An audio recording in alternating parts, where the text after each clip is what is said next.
why do you keep doing this? I mean, you could pretty much do what you wish at your stage of your career here.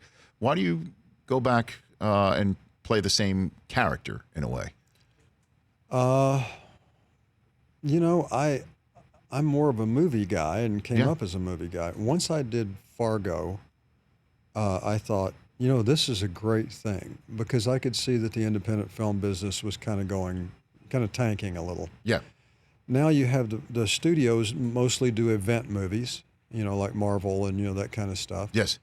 I'm too old to play Batman, so I'd have to play the mayor. I don't want to play the mayor.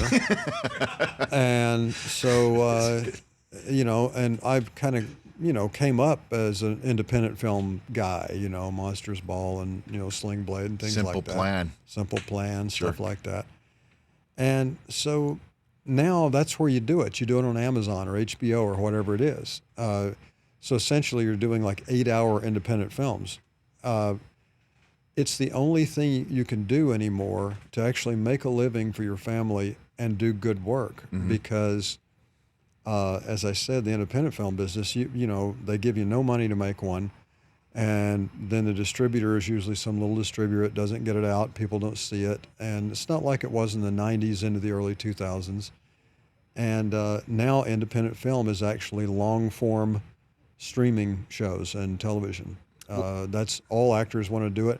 I love playing this character, and all 3 seasons have been very different, and each one grew. You know, I mean, some people prefer the first one to the second one. I think this third one, which is good news, is the best one so far. Well, I can't wait to see it. I would beg to differ. I mean, I enjoyed season 1 of Goliath, where it kind of had a procedural feel to it. Yes, right. Right, and there were some mirthful moments to it. Season 2 went so dark. Yeah. I kind of dig that. It was my favorite too. Oh my gosh! I preferred season 2 to season 1. And as a matter, you could say dark might be too light a word. Sometimes it went deep. Yeah, it did. Deep into recesses that I did not think Goliath would go. Well, the main criticism for people who loved season 1, the main criticism about season 2 was that it didn't end with me with this triumphant victory, that there were some loose ends that weren't tied up. But see, to me, that's better. I like that. I mean, if you look at some of the great movies, I mean, you know, Bogart didn't get on the plane with Ingrid Bergman in Casablanca, you know? Right.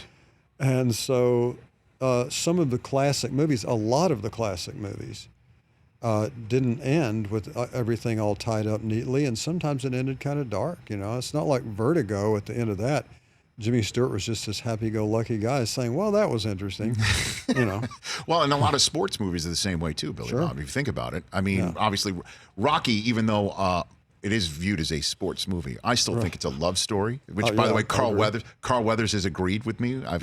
He said it is a love story that just happens to involve a boxer, right, a fighter.